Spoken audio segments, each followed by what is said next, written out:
Rares sont les journées sans coupure d'électricité au Niger. L'indépendance énergétique du pays devient pressante. Il dépend à 80% du Nigeria, mais le contrat d'approvisionnement prend fin en 2018.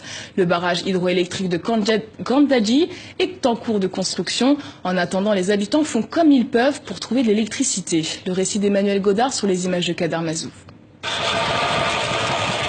Quand le groupe électrogène tombe en panne, il faut rapidement l'amener chez un réparateur. Les coupures sont fréquentes à Niamey et sans générateur, pas de lumière, pas de télévision, pas de réfrigérateur. Le centre de réparation de Mohamed ressemble à un cimetière de groupes électrogènes. Le travail ne manque pas. Avant, on pouvait faire 2 semaines sans activité.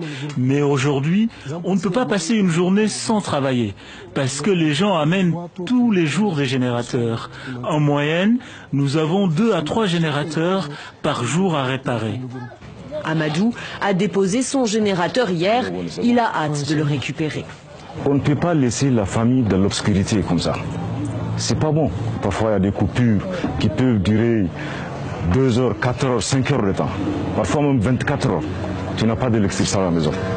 Donc vraiment ça, il faut que l'État voit l'arrangement qu'il peut amener pour vraiment en finir avec les coupures intempestives là. L'État, justement, a décidé d'agir, d'autant que le Nigeria, principal fournisseur d'électricité, va couper les vannes l'année prochaine.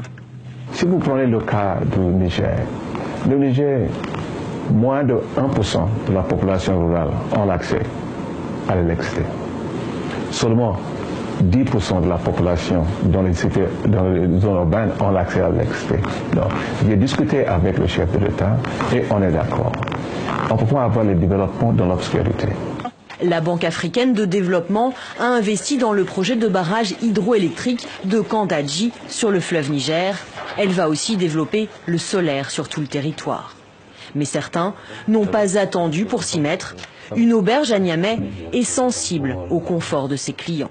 On souffre beaucoup de manque d'énergie, d'électricité. Et là, ici, c'est quand même un outil de travail où on a besoin d'avoir de l'électricité tout le temps. Il y a des clients, c'est un service qu'on rend. Donc on a décidé d'utiliser un groupe au solaire qui est pour nous quelque chose de peut-être plus écologique, qui est peut-être mieux pour l'environnement.